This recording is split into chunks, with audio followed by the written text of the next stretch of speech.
傅科来自法国的知识偶像，他的思想颠覆了人类对权力、知识、疯狂、性别等议题的理解。傅科总是从全新的视角来探讨看似理所当然的事物，他让我们看到权力并不是单向的、从上到下的统治工具，而是一种无处不在、渗透到每一个人生活的复杂网络。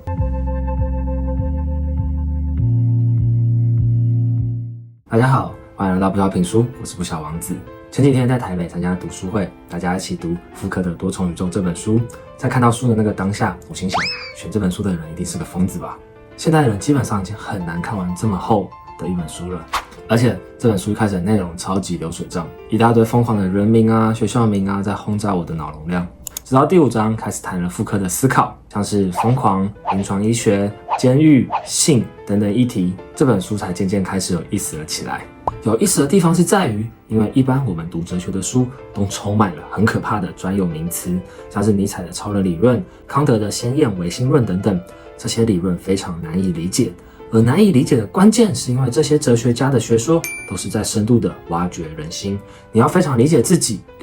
与世界的关系，才可能会对他们的理论有共鸣。但傅科的理论不太一样，他讨论疯子是被社会定义出来的，为的是避免有人不受控制影响社会稳定，研究什么是来自社会的监视，规范人类的生活模式，也挑战了性别与社会控制的传统理解。而且傅科还有一个非常有趣的特点，他没有一套连贯的知识体系。傅科并不追求一个普通适用的理论，而是强调不同历史时期和社会结构中的多样性和变化。通过追溯概念和社会现象的历史发展，围绕在权力、知识、话语和主体性的话题，揭示背后的权力结构和合理性。这些理论讨论的就是社会与人之间的结构关系，影响了许多想要改革社会的知识分子，也让人们有了武器可以质疑权力的运作，并思考个体与社会之间的看似无形却又坚固强大的牢笼。也因此，傅科就成了许多知识分子的文化偶像。而且呢，傅科的人生故事也同样非常精彩呢。傅科的私生活充满了争议与张力，他的同性恋身份以及对性和快感的公开探索，在保守的法国社会中引起了不小的争议。傅科并不回避这些身份，甚至在他后期的著作中，经常讨论性、快感和权力之间的关系。他认为，社会对性的规范和控制是权力运作的一部分，因此理解性对于理解现代社会的权力结构至关重要。傅科在政治上也相当活跃，他曾经多次参与社会运动，特别是在涉及监狱改革和人权问题上表现得非常突出。他在1970年代曾参与成立监狱资讯小组，公开批评法国的监狱制度，并呼吁进行全面改革。他的政治行动和学术理论密切相关，正如他所说的，哲学不仅仅是关于思考，更是一种生活方式。他的理论研究和实践行动是对这一理念的体现。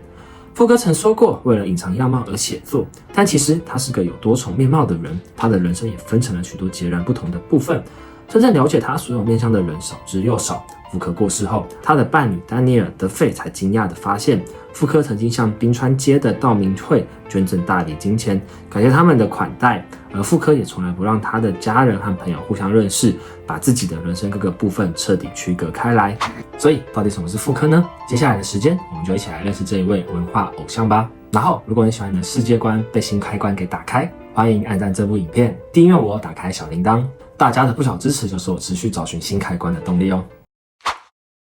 傅科1926年出生于法国普瓦捷的一个富裕家庭，父亲是名外科医生，这使得傅科从小便受到良好的教育。他只有学习成绩优异，但内向的性格和对传统体制的反叛，让他在学校里显得与众不同。傅科的青少年时期并不如意，经历了严重的情绪困扰和抑郁问题，甚至有过自杀未遂的经历。然而，这些经历似乎反而激发了他对疯癫、异常、惩罚等边缘主题的兴趣，这些后来成为他学术研究的重要部分。傅科后来进入了法国最具声望的高等教育机构巴黎高等师范学院，在那里他受到了系统的哲学训练，并师从让·伊波利特和路易·阿尔都塞等知名思想家。这些名师的影响使得傅科对黑格尔、马克思主义、尼采等哲学思想有了深入的了解，也逐渐形成了他对权力与知识关系的独特见解。傅科早期的学术生涯并非一帆风顺，他曾经在法国和其他欧洲国家担任过不同的大学教职，但并没有立刻获得学术界的广泛认可。1950年代末到1960年代初，傅科出版了他的第一部重要著作《疯狂史》。这本书挑战了传统上对精神病史的理解，提出疯癫都是由社会和权力结构所建构的，并非一个固定的精神病理学事实。那这本书有多酷呢？它是在挑战传统概念下的疯子是被这个社会体系给创造出来的，而疯人院是一个审判空间，由医师提供法律和正当性的担保。也就是说，医生变成了法官，掌握了给人定罪的权利。在《疯狂史》中，福克写道，中世纪结束的时候，麻风病已经从西方世界消失，但麻风病在西方消失后，过去对麻风病人的恐惧转移到了另外一个群体——疯癫者。随着麻风病院的清空，文艺复兴时代的人们开始将疯癫者看作社会的异端，并以恐惧的方式对待他们。福克使用渔人船这个意象描述疯癫者被放逐，漂流在欧洲的河流上，象征着社会对疯癫的恐惧。在中世纪，疯癫还没有被医学定义，人们对疯子有时候还会表现出某种同情和殷勤款待。但到了17世纪，这一切都改变了，疯癫成为大禁闭的对象。福克提到，当时法国建立了慈善救济所，将各种无法融入社会的人，包括穷人、疯癫者、乞丐、流浪汉等都收容在一起。这些人被视为社会的边缘人。福克认为，这种大禁闭其实是一种社会和经济的反应，是为了应对17世纪的经济危机以及管理无业人口的需求而诞生的。同时，这也是一种认识论的转变，为理性和非理性画下了明确的分界线，将疯癫者视为非理性的代表。而到了古典时期，疯癫不仅仅成为了一种疾病，更会变成一种道德上的谴责。福克指出，西方理性就是在这些机构中遇见并塑造了疯癫这个对象。当时，疯子和其他被视为不符合理性规范的人，如放荡者、炼金术士等等，都被禁闭在这些机构中，并受到社会的排斥。福克还区分人们对疯癫的4种意识形态：批判、实践、发言与分析。批判是基于理性对疯癫的否定，实践则是对疯癫者的社会排斥。发言是一种不断反转的叙述，而分析则是尝试以客观、科学的方式理解疯癫，这最终成为现代疯人院时代的主导观点。而这本书获得了学术界的注意，也为福克打开了他未来的学术之路。1966年，福克出版另一部重要著作《词与物》。这本书讨论了知识如何被建构，并追溯了从文艺复兴到现代社会中不同时期知识形态的变化。这本书的发表让福克在法国甚至是国际学术界声名大噪，就让他被视为法国结构主义运动的一部分。虽然他本人对这一个标签并不怎么认同。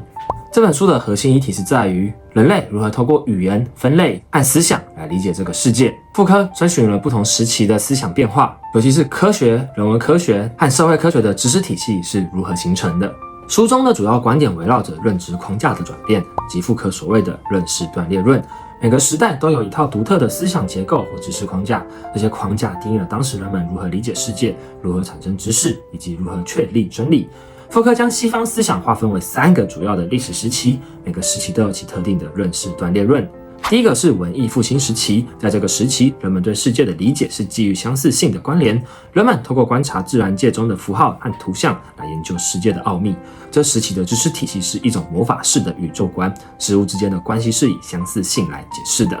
第二个是古典时期，福克认为这个时期代表着一种知识的重大转变，人们开始强调理性、数学和分类，这导致了自然科学和分类学的兴起。这一时期的思维框架强调秩序、分类和精确，事物被视为可以精确地描述、定义和划分。人类开始系统性地将世界中的事物分类，并且语言变成了用来表达事物本质的工具。第3，也就是现代时期，在这个时期，人类开始成为被研究的对象，诞生了如人类学、心理学、社会学等学科。福克特别指出，现代思想引入了人作为知识的中心，而人这个概念是通过权力的运作而被建构出来的。我们对自我的理解并不纯粹自然或真实，而是通过各种理论、话语，如心理学、社会学、医学等来确定的。这些决定了我们如何定义正常与异常、理性与非理性、健康与病态等，从而塑造了人的社会角色和意义。福克在《词与物》的结尾还预言到，人这个概念可能最终会消解，就像海滩上的脚印，随着知识框架的变化，人这个概念可能会消失，或者是被超越。所以现在的人站在这个时代看这个议题的话，会不会觉得人类是要跟 AI 做结合吗？福克强调知识并不是中立的，它总是与权力结合在一起，并且每个时代的知识体系都有一套话语规则，这些规则决定了哪些事物可以被视为真实和有意义的。所以知识并非是关于真实世界的绝对描述，而是每个时代的文化和话语体系的产物。而傅柯真正被广泛认识成为知识界的核心人物，则是因为他在1975年出版的《监视与惩罚》。傅柯在书中深入讨论了西方惩罚制度的演变，尤其是从公开酷刑到现代监禁制度的转变过程。傅柯指出，随着现代监狱的出现，惩罚的方式不再仅仅是肉体上的痛苦，而是转向了对人类心灵的全面规训和掌控。通过监狱的规范化管理，社会逐渐建立起对人身心的全方位掌控。这种掌控不仅发生在监狱内，也渗透到学校、工厂、军队等各种现代机构之中。这也是今天剩下的时间，我想重点谈谈的有意思话题。当我们谈论到监狱，第一个印象可能是那些高墙绳索的设施，或是影视作品中那些阴暗压抑的画面。然而，你是否曾经思考过，监狱的出现与发展背后酝酿了什么样的政治与社会权力的运作？监禁并不是古代世界普遍的惩罚方式，它代表着一种现代性的变革。福柯认为，监狱的演变其实反映了整个社会权力运作的变革。在古代，惩罚是透过公开处决来显示君主的权威，而现在的惩罚则变得更加隐蔽，透过规训的方式塑造顺从的个体。因此，监狱成为现代社会中一个极具象征意义的结构，象征着权力对个体无处不在的监控与管理。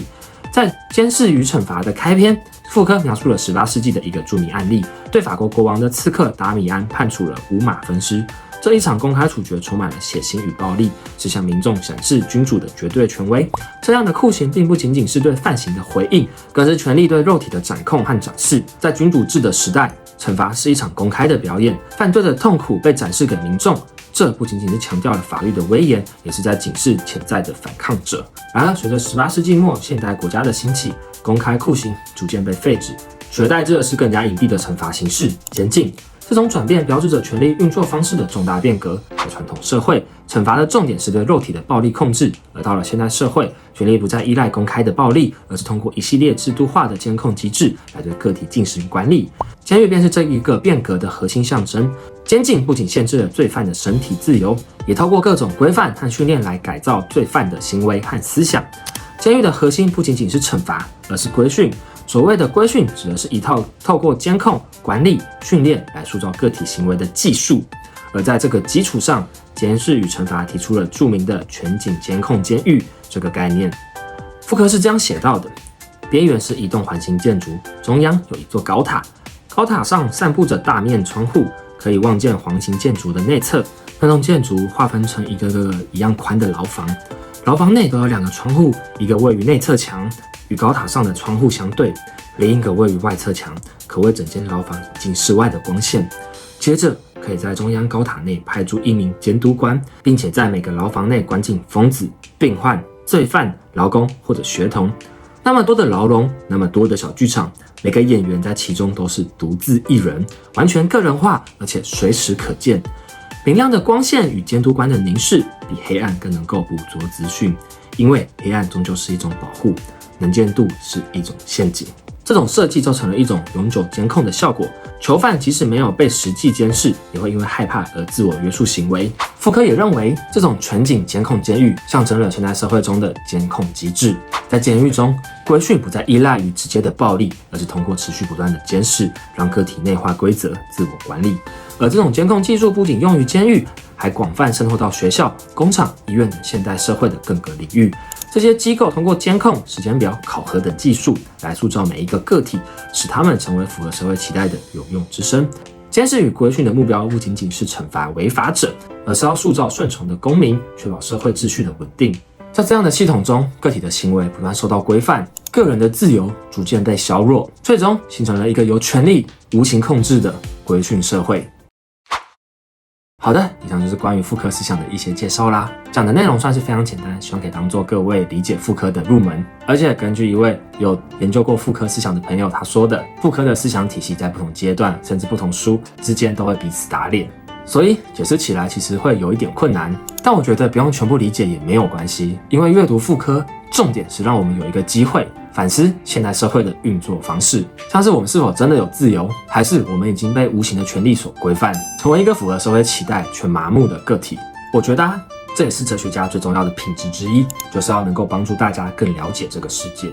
像是更了解这个世界的架构，拆解权威与权力的关系，思考人类是否被这个社会给框架住，而变得麻木与盲目。在阅读《妇科与多重人生》这本书的过程中，最有趣的阅读体验就是看着妇科是怎么样拆解这些名词，像是前面提到的医学与疯人院、监狱与权力，还有其他例如同性恋、施虐与受虐的次文化等等。你会感受到妇科对这个世界充满了好奇与探索的热忱。我想这也是妇科在1984年因为艾滋病去世后，他的影响力从来都没有减弱，反而持续增加的原因。他的理论对于理解后现代主义、性别研究、文化研究、政治学等领域都产生了深远的影响。所以他的权力与知识的思想关系，成为理解现代社会结构的关键框架之一。今天，妇科依然是许多学术讨论中的核心人物，特别是在探讨监控社会、权力技术、性别与身份认同等议题时，妇科的思想仍有非常高的解释力。不论是正方还是反方的意见，大家在讨论上面这些事情，都会有妇科的思想影子。好的，以上就是今天的不小品书，希望这次的分享能启发新的观点。如果你喜欢我的影片，记得按赞、订阅还有分享。我们下次见。